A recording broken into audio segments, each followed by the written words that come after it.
साधक किसी कुसंगी अधर्मी का अन्न खा लेता है या उससे मित्रता करके उसका संभाषण आदि स्वीकार करता है या मानसिक चिंतन करने लगता है, ये बड़ा कुसंग है। वृत्ति का कुसंग, व्यक्ति का कुसंग, आहार का कुसंग, दृश्य का कुसंग, ये हमें मार्ग से भ्रष्ट कर देता है। बहुत सावधान। अभक्त संगो देहोत्थो वाचिको मानसस तथा त्रिविधोपि परित्याजो भक्ति कामनाय बुधई।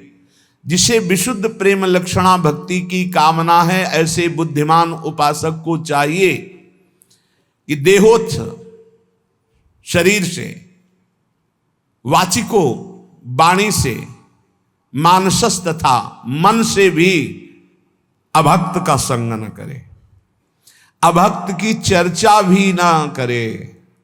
अरे वो अमुक ऐसा, बिल्कुल नहीं। चर्चा होने लगे कान में अंगुली डाल लो।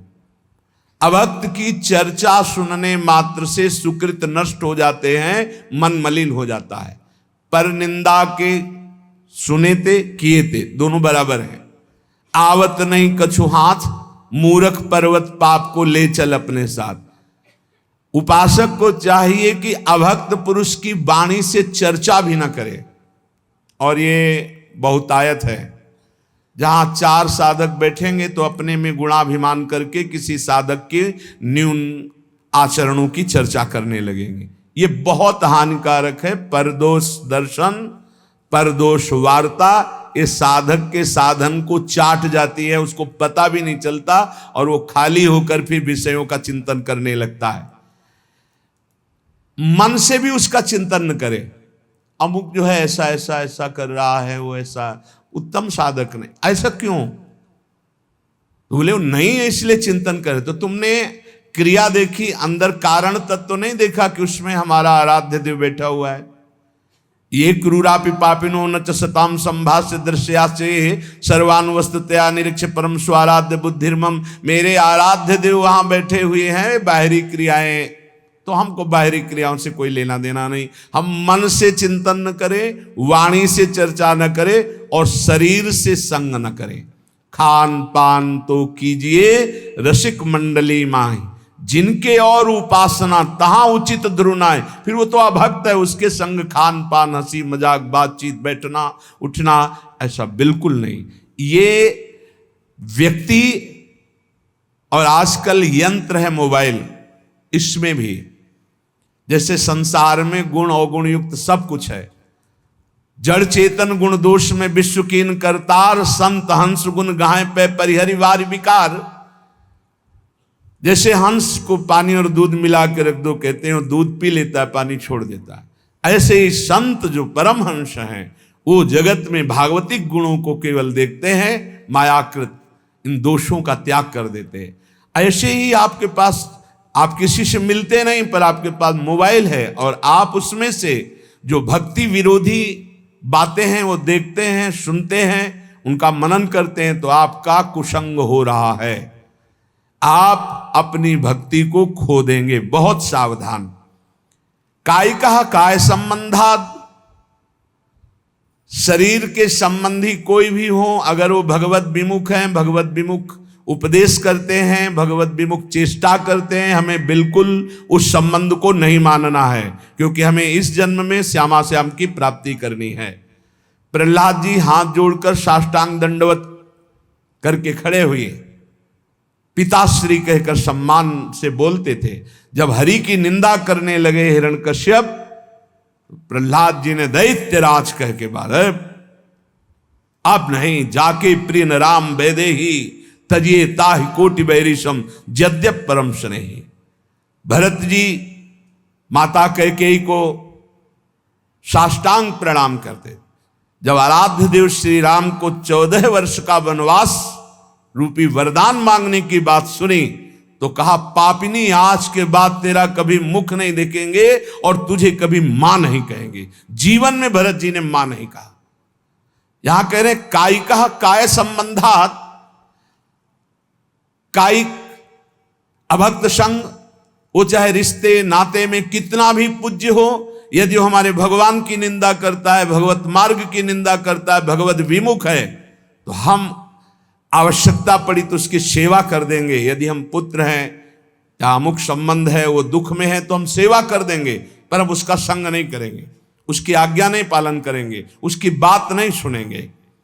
वचसा भाषणात्मक, वाणी से हम ऐसे अपवित्र आचरण करने वालों की चर्चा न करें। अन्नादि नाम मानसस्तु, भोजन दिया हुआ ऐसे अभक्त का कभी ना पाए। जो भगवान की अवहेलना करता है, भले वो हमारा रिश्तेदार है, अगर हमें जाना पड़ा तो हम ये बोल देंगे कि आज हमारे उदर में दर्द है, हम यहाँ प्रसाद नहीं पा पाएंगे, औषधि ले रहे, इसमें कोई मिथ्या नहीं। हम भगवत मार्ग को पुष्ट करने के लिए अभक्त के घर का अन्न भी न खाए। अन्नादि नाम मानसस्तु, अगर अन्न आदि पाओगे तो तुम्हारी मानसिक वृत्ति बिगड़ जाएगी। बिल्कुल ये पूरा अनुभव की बात है। एक दिन माधुकरी रोटी पा करके फिर उसका भजन, एक दिन भंडारे का अन्न पा करके फिर उसका परिणाम देखो। चिंतन में जमीन आसमान का अंतर हो जाता है। प्रिया प्रीतम के मिलन की चाह, भजन की गाढ़ वृत्ति सब पता नहीं कहां खो जाती है, बस उद्दंडता सुहाती है। अन्न का बहुत बड़ा प्रभाव, भूखे रह जाना अच्छा है, लेकिन बिना परिचय के ऐसा नहीं कि भूख लगी जहां जो मिला हम खा लिए, नहीं, जानबूझ करके खूब समझ करके ये भोग लगाने योग्य श्री जी के है कि नहीं है, भोग लगा है कि नहीं है, ये जिसका हम अन्न ले रहे हैं ये वैष्णव है कि नहीं, भजन करता है कि नहीं, भक्ति रंग से रंगा है कि नहीं, भगवत विरोधी तो नहीं है।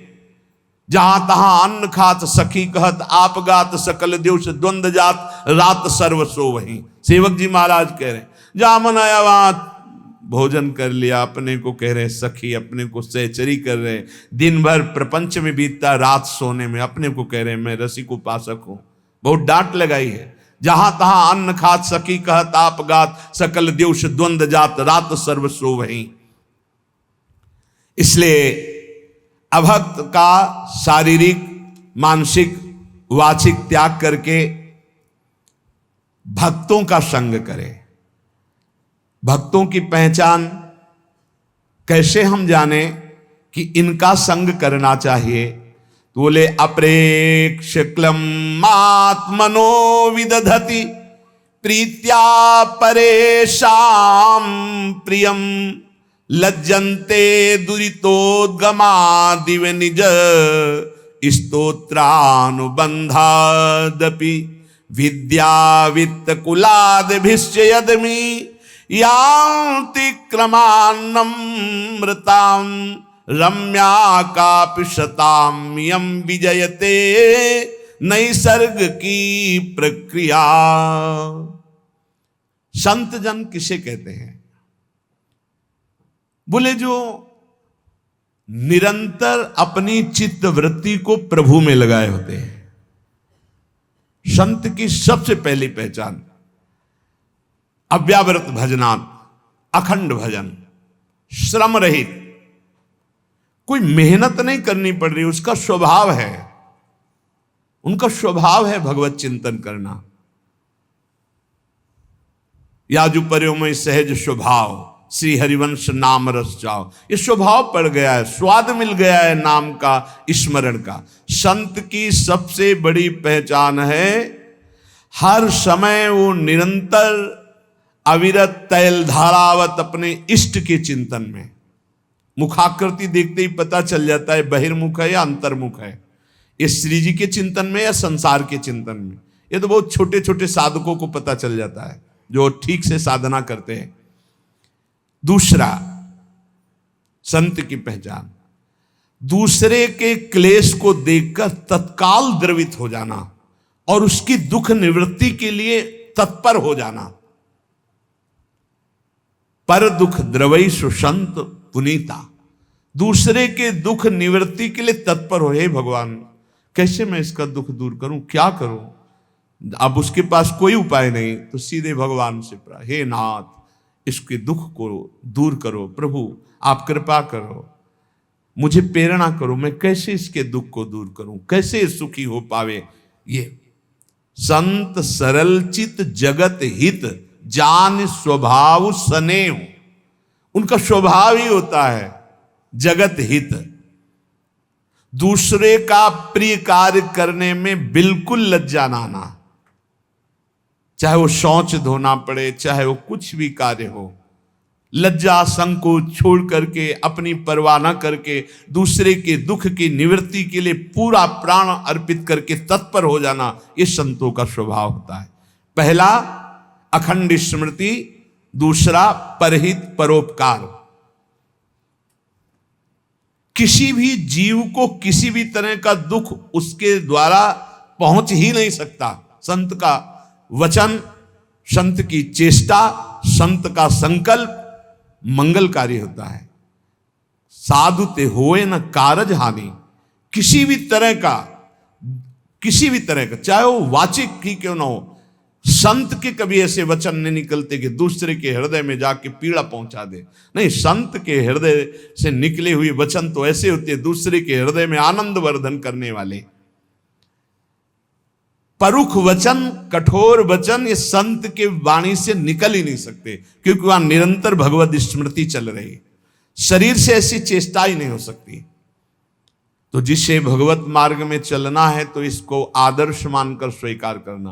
पहला अखंड स्मृति, हम हर समय भगवान के स्मरण में, प्रिया प्रीतम के नाम स्मरण में लगे रहें। दूसरा, किसी को भी दुख न पहुंचावे। ये जो अंडा मांस मछली ये सब खाते हैं, इनकी बड़ी दुर्गति होने वाली है। ये ना समझें कि हम परम स्वतंत्र हैं, जो चाहे कर ले। नहीं नहीं नहीं, यहां एक सेकंड का भी हिसाब मिलेगा आपको, एक सेकंड का भी। जब से आपकी शुद्धि हुई और जब आप बेशुद्ध होंगे, मरेंगे, उस समय तक का पूरा रजिस्टर आपका है, आपके साथ है। जय श्री हरिवंश नरक गति दुर्भर, यम द्वारे कटियत नख छिके। एक छोटी सी क्रिया का भी हिसाब है, आप मनमानी ना सोचे। मांडव्य ऋषि ने तितली की गुदा में कांटा डाल के छोड़ दिया था, तो उनकी गुदा में सूली डाली गई, सूली, और वो काट दी गई, निकली नहीं। अणि मांडव्य नाम पड़ा। वही धर्मराज जी को जाके साप दिए तो विदुर जी के रूप में धर्मराज जी अवतरित हुए। एक इतने बड़े ब्रह्म ऋषि तपस्वी तितली की गुदा में कांटा डाले, उसको नहीं मिटा पाए, और उनकी गुदा में सूली पड़ी रही, आज भी पड़ी है। और आप उबाल उबाल के खा रहे हो, काट करके खा रहे हो, तो आपकी दुर्गति क्या होगी? सावधान हो जाए। सबसे प्रार्थना है, यदि जीवन अपना मंगलमय आनंदमय करना चाहते हो तो मदिरापान करना, मांस खाना, अंडा खाना, मछली खाना, ये जीव जंतुओं को भून कर उबाल कर खाना बंद कर दो। नहीं, नरक में भुने जाओगे, और यहां भी भुनोगे। वीआईपी कार में आग लगेगी और पूरे के पूरे परिवार सहित भुन जाओगे। जो बहुत स्वाद ले रहे हो ना, ऐसे चीखोगे, कोई खोलने वाला नहीं मिलेगा, क्योंकि वो तार बंद हो जाएंगे जिनसे बटन से खुलता है। तुमने भूंजा है ना, तो तुम्हें काल भूंजेगा उसी कार में। बड़े रौब से चल रहे, कई करोड़ की कार है, उसी में भून जाओगे। हमारी बातें कड़वी लगेंगी, लेकिन समझ लीजिए, शरीर से, मन से, वचन से दूसरों का दुख भरा कार्य, अपकार, अहित कार्य करने वाला कभी चैन से नहीं रह सकता, कभी शांत नहीं रह सकता, सदैव दुखी रहेगा। इसलिए दूसरों के शरीर का मांस खा के कोई बलवान नहीं होता। आप थोड़े दिन ब्रह्मचर्य से रहिए, सदाचार पालन कीजिए, सात्विक भोजन, ऐसा बल आता है, सच्ची मानिए, ऐसा बल आता है, ऐसा उत्साह होता है।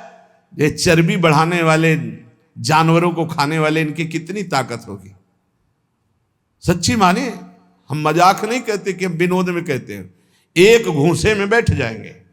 सात्विक ब्रह्मचारी हो, सात्विक भोजन करता हो, और एक घूंसा कस के मार दे तो मुंह बगाड़ देंगे। जो भैंसा और बकरा खाते हैं ना, मुंह बगाड़ देंगे। इनमें ताकत नहीं, ब्रह्मचर्य की ताकत, तपस्या की ताकत, सात्विकता की ताकत, बहुत बड़ी ताकत है। ये सब भूल कर रहे हैं जो सोच रहे हैं हम बलवान बन जाए। बलवान नहीं बनोगे, ऐसी जगह कैंसर होगा कि ना खा पाओगे ना सौंच हो पाओगे। दोनों बातें समझ लेना। हम भयभीत नहीं कर रहे हैं, कितने ऐसे उदाहरण सामने आते चले जा रहे हैं जो देखने को मिल रहे हैं। हे भाई, दूसरों का मांस खाना, जहां तक हमारी आवाज पहुंच रही हो अब भी बंद कर दो। हरि शरणम, हरि शरण में हो जाओ। वो कह रहे आम तो आम स्वरूपापेभ्यो मोक्षयिष्यामि मा शुचा, मैं तुम्हें पवित्र कर दूंगा, पक्का पवित्र कर देंगे, क्योंकि जिनके चरण धोवन गंगा जी त्रिभुवन को पावन करने वाली, वो भगवान पक्का पवित्र कर देंगे। पर अब लो नसानी, अब ना नसई हो, अब तक किया अब मत करो, होश में हो जाओ।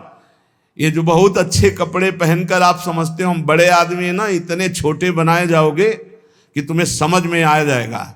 अभी अवसर मिला था कि धन के द्वारा असहायों की सेवा करो, दूसरों को सुख पहुंचाओ, नाम कीर्तन करवाओ, नाम कीर्तन करवा करके लोगों को सुख पहुंचाओ। तुम उपद्रव कर रहे हो, मनमानी आचरण कर रहे हो। इसलिए संत वही है जिसके वचन से, शरीर से, मन से किसी का कभी अमंगल ना हो।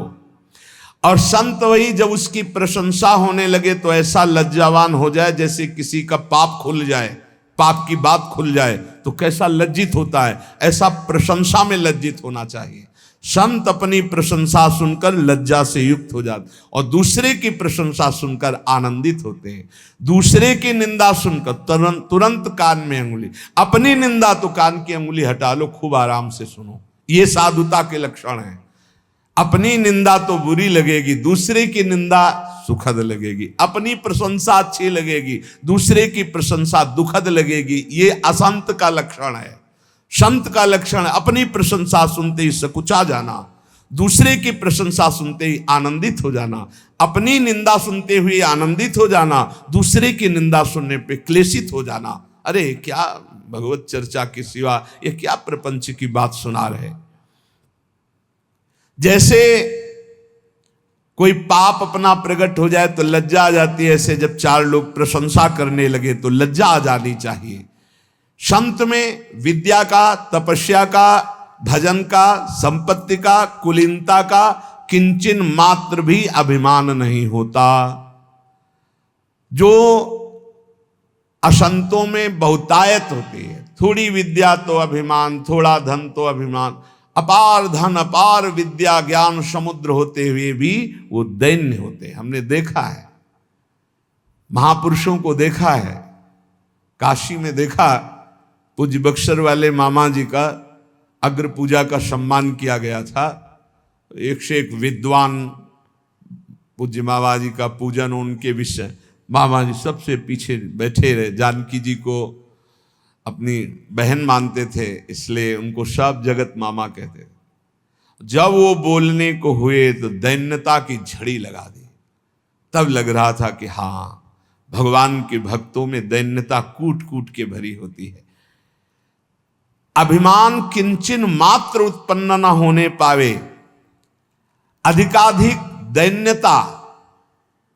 देखो ना, परम ज्ञानी हनुमान जी जब बोल रहे हैं विभीषण जी से, तो वे नहीं कह रहे मैं भगवान का अत्यंत नजदीकी सेवक हूं, भगवान राम हमें बहुत प्यार करते हैं और मुझे योग्य समझा इसीलिए मुझे भेजा, ऐसा नहीं। वो कैसे बोल रहे, असमय अधम सखा सुनु मोहू पर रघुवी, मैं कितना अधम हूं ऐसा प्रात ले जो नाम हमारा, ते दिन ताय न। अद्भुत दैन्यता। सबरी मैया के अधम ते अधम अधम मति नारी, तिन माँ मैं मति मंद घारी। जहां देखो महापुरुषों में दैन्यता भरी हुई है। ये कोई बनावटी दैन्यता नहीं, वचन दैन्यता नहीं है, वो हृदय में ऐसा अनुभव होता है। ये साधुता कब आती है? असाधुओं का त्याग करे, साधुओं का संग करे, तो ये साधुता कब हृदय में आती है? बोले तुंडे तांडवनी रतिम वितनुते, तुंडावली लब्धे कर्ण क्रोड कडम्बिनी घटयते, कर्णार्बुदेभ्याः स्पृहां चेता प्रांगण संगिनी विजयते, सर्वेन्द्रियाणां कृतिम नो जाने जनिता कियद्भिरमृतैः कृष्णेति वर्णद्वयी।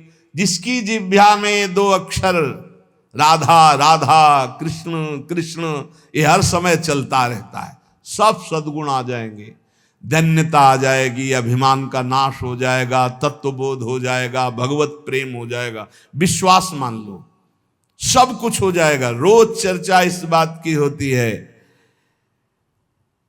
कह रहे हैं इतना नाम में प्रेम हो जाए कि ऐसा लगे कि एक जिह्वा से काम नहीं चलता, करोड़ों जिह्वाएं हो जाए, करोड़ों जिह्वाओं से रटू राधा राधा राधा राधा राधा राधा। कितना सुखद है नाम। ऐसा लगता है दो कानों से काम नहीं चल रहा, करोड़ों कान हो जिससे हम सुने राधा राधा राधा, कृष्ण कृष्ण कृष्ण। ऐसी मेरी लालसा, जिसकी ऐसी लालसा है वो कभी नाम छोड़ नहीं सकता। और जो निरंतर नाम सुधा का रसास्वादन करता है, उसकी इंद्रियां अंतर्मुख हो जाती है। निज सुख बिन मन होई कि थीरा, यही निज सुख है। जब नाम सुख प्रकट होता है तो अपने आप मन अचंचल होने लगता, जाता नहीं विषयों की तरफ, और मन जो इंद्रियां बहिर्मुख होकर प्रकृति की तरफ, वो अंतर्मुख हो गई। चेता प्रांगण संगिनी विजयते सर्वेंद्रियाणाम कृतिम। जब चित्त अर्थात मन प्रभु के नाम रस में इतना पंग होने लगा कि उसके जाने की कहीं इच्छा नहीं रह गई, तो इंद्रियां भी अंतर्मुख होकर के शांत हो गई। जहां इंद्रियां और चित्त ये नाम में डूबे तो सच्ची साधुता का स्वरूप प्रकाशित हो जाता है। उसमें बनावटीपन नहीं होता। आज तक जितने भी महापुरुष हुए वो सब नाम से हुए, ध्यान रखना। राधा राधा राधा, कृष्ण कृष्ण कृष्ण। अरे मन, ये बड़े दयामय हैं युगल सरकार। द्रुत कनक सुगौर स्नग्ध मेघौघ नील, छविभिर अखिल वृंदारण्य मुदभासयन्तौ, मृदुल नवदुकूले नील पीते दधानौ, स्मर निभृत निकुंजे राधिका कृष्ण चंद्रौ। राधा राधा कृष्ण कृष्ण ऐसा जपोगे तो क्या होगा? तुम्हारा चित्त रूपी दर्पण साफ होगा। चेतो दर्पण मार्जनम। जहां चित्त साफ हुआ और चित्त में ही चित्त चोर की झांकी आई, एक सघन मेघ श्याम वर्ण, जैसे नवीन जलधर में बिजली विराजमान हो दमकती हुई। आकाश की बिजली तो चमकती और अंतर्ध्यान हो जाती है, लेकिन वृंदावन नवनिवृत्त निकुंज में जो बिजली विराजमान है मेघ में, वो स्थायी विराजमान है। आज दो दामिन मिल बहसी, बिचले श्याम घटाति नूतन ताके रंग रसी। आज दो दामिन मिल बहसी, एक चमकी चहु ओर सखीरी, अपने स्वभाव लसी। और आई एक सरस गहनी में, दो भुज बीच बसी। आज दो दामिनी मिल बहसी। एक श्याम सुंदर के वक्षा स्थल से लगी हुई पीता अरुण क्षय मनंत तडिल्लता भाम, और एक आकाश में नवीन जलधर में चमकी और अंतर्ध्यान हो गई। बोले ये नवनिवृत्त निकुंज में विराजमान नवीन जलधर की कांति वाले श्री लालजू के हृदय से लगी हुई श्री प्रियाजू, बोले ये संपूर्ण वृंदावन गौर श्याम कांति से उद्भासित हो रहा है। ऐसा वो उपासक देखता है जिसकी हर समय जिह्वा इस नामामृत का पान करती रहती। राधा राधा राधा। नीलांबर पीतांबर धारी नवनिवृत्त निकुंज में विराजमान श्री युगल सरकार की, परसों कह रहे थे लाइव दर्शन होता भाई। यहां हमारे प्रभु ऐसे नहीं है कि आए और दर्शन दिए और चले गए, ऐसा नहीं होता। ये वृंदावन धाम है, जी नहीं सकते उपासक। रही न सकत पल पलकन अंतर, जैसे जलते मीन। तो क्या करते हैं? सीधे ऐसी सामर्थ्य प्रदान करते हैं, हृदय नेत्र खुलते हैं और प्रतिपल छिन छिन बिहरत संग, छिन छिन निरखत प्रेम भरी, छिन जस कहता भंग। ये जो कृपा हरिवंश की, सदा सदा के लिए वो श्यामा श्याम के संग हो जाता है। हर समय जिह्वा से निरंतर नाम जपते हुए हमारे नेत्रों में श्यामा श्याम क्यों प्रकाशित नहीं होते? क्योंकि कोई न कोई अन्य अभिलाषा भी है। विवेक के द्वारा उसको त्याग दो, नहीं तो हमारे प्रभु पहले वही भोग तुम्हें देंगे जो तुम आशा कर रहे हो। विभीषण जी आए तो सबसे पहला कार्य रघुनाथ जी ने समुद्र का जल मंगवाया और राज तिलक किया। और विभीषण जी ने स्वीकार किया, उर कछु प्रथम वासना रही। ये जो अन्य अभिलाषा है, ये देख लो अपने अंदर, जल्दी जल्दी इसको ऑपरेशन करो, विवेक के द्वारा निकाल कर बाहर कर दो। यदि आपसे नहीं हो रहा है तो गुरुजनों से निवेदन करो, डॉक्टर हैं वो, सदगुरु वैद्य वचन विश्वास करो, उनकी आज्ञा का पालन करो तो तत्काल उस वासना का नाश हो जाएगा। ऐसा नहीं हो रहा तो सबसे बड़े वैद्य हैं श्री श्यामाजू, श्री लालजू। प्रियालाल से प्रार्थना करो रो के, प्रभु मेरी इस वासना की कभी पूर्ति मत करना, इसको नाश कर दो प्रभु। यदि मैं बार बार आपसे विमुख कोई वस्तु, व्यक्ति, पदार्थ, स्थान चाहूं तो नाथ मेरी इस वासना को नष्ट कर देना, कभी पूर्ण मत करना।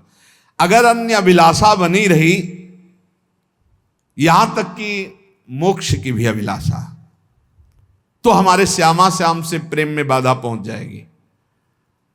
इसीलिए अन्य अभिलाषिता शून्यम ज्ञान कर्माद्यनावृतम अनुकूलेन कृष्णानुशीलनम भक्ति रुत्तमा।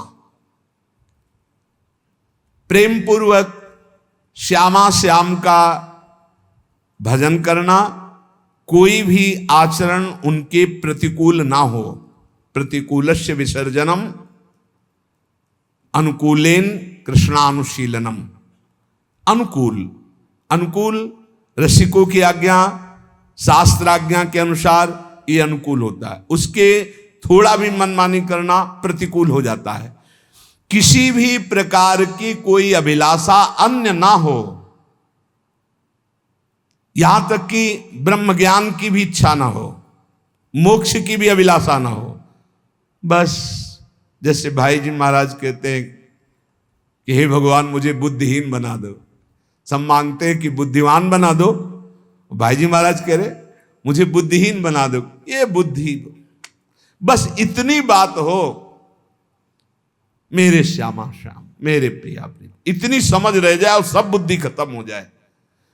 जैसे कहते हैं कोई समझे या ना समझे, सबसे हमारी समझ भली, ठाकुर नंद किशोर हमारे, ठाकुराइन ब्रशुभान, बस इतना रह जाए, बस इसके आगे सब खत्म हो जाए, ना हमें कोई ज्ञान रह जाए, ना कोई चाह रह जाए। ऐसी स्थिति शून्य, अन्याभिलाषिता शून्यम ज्ञान कर्माद्यनावृतम। ज्ञान कर्म इनका भी, ज्ञान से कर्म से जो प्राप्त होते हैं लोक लोकांतर मोक्ष आदि, इनकी भी मुझे चाह नहीं है। अगर ये भोग और मोक्ष की चाह रहती तो श्यामा श्याम का प्रेम प्रकट नहीं होता है। इसलिए कह रहे भुक्ति मुक्ति स्पृहा यावत पिशाची हृदय वर्तते तावत भक्ति सुख स्यात्र कथम अभ्युदयो भवेत्। जब तक ये भोग और मोक्ष की वासना रूपी पिशाची हृदय में बसती है, तब तक श्यामा श्याम के भक्ति रस का आविर्भाव नहीं होता। मोक्ष सुख की भी चाह महाप्रभु हरिवंश चंद्र जी कह रहे विभेमी कैवल्यता, मुझे भय लगता है इस मोक्ष से, मुझे श्यामाजू की सेवा चाहिए, मुझे मोक्ष नहीं चाहिए। नहीं, यहां कह रहे पिशाची शब्द का प्रयोग किया है। मोक्ष अखंडानंद सुख है, शास्त्र सम्मत सुख है, लेकिन प्रेम के सुख के सामने मोक्ष पद को प्राप्त श्रीपाद प्रबोधानंद सरस्वती जी महाराज कह रहे हैं कि जब मुझे श्यामा श्याम का प्रेम मिला तो थूक देने योग्य हो गया ये ब्रह्मानंद। राम जी के रूप को जब देखा जनक जी तो कह रहे हैं नहीं बिलोकत अति अनुरागा बरबस ब्रह्म सुख ही मन त्यागा। मतलब ब्रह्म सुख मोक्ष सुख से भी श्रेष्ठ है प्रभु के रूप का रसास्व पान करना, नाम सुख में डूबना, प्रभु के प्रेम में डूबना। श्री कृष्ण चरणाम्भोज सेवा निर्वृत चेत साम ऐसा मोक्षाय भक्तानां न कदापि स्पृहा भवेत्। जो श्री श्यामा श्याम के चरण कमलों की सेवा में सुख प्राप्त कर लिए, उनके हृदय में मोक्ष की इच्छा नहीं होती। सेवा में जो सुख है वो सुख त्रिभुवन में किसी पद में नहीं। इसीलिए जो चतुर उपासक हैं वो भगवान से भगवान की सेवा मांगते हैं। वो दीयमानम न ग्रहणंत बिना मत सेवनम जनाहा। वो कई प्रकार का मोक्ष देने पर भी स्वीकार नहीं करते। वो कहते प्रभु आपकी सेवा सुख चाहिए। सेवा सुख अपने लोगों को सहज में लाडली जी ने दे दिया। जो सब मांगना पड़ता है वो अयाचक वृत्ति से दे दिया। हम जानते नहीं थे क्या है, उन्होंने बड़ी कृपा से दे। अब इसको पकड़ लो। मंगला से लेकर शयन तक, शयन से लेकर मंगला तक आठों पहर अपने श्यामा श्याम की सेवा में, इससे बड़ा कोई सुख नहीं। सन्यास के मूर्धन्य विद्वान, कट्टर सन्यास धर्म का पालन करने वाले पूज्य राधा बाबा, भाई जी महाराज ऐसे दाता, वैसे प्राय देखा गया है देने वाला और लेने वाले में दो अंतर देखे गए। लेने वाला झुकता है, देने वाला ऐसे। लेकिन यहां उल्टा देखा गया, देने वाला चरण छुआ और लेने वाला जान ही नहीं पाया कि दाता ने क्या दे दिया। पूरा का पूरा हृदय परिवर्तन कर दिया कट्टर सन्यासी पूज्य राधा बाबा। भाई जी महाराज ने चरण छू के वो दे दिया जो बड़ी बड़ी साधनाओं से नहीं प्राप्त होता। आखिरी में राधा राधा ही रह गया, राधा राधा। और वो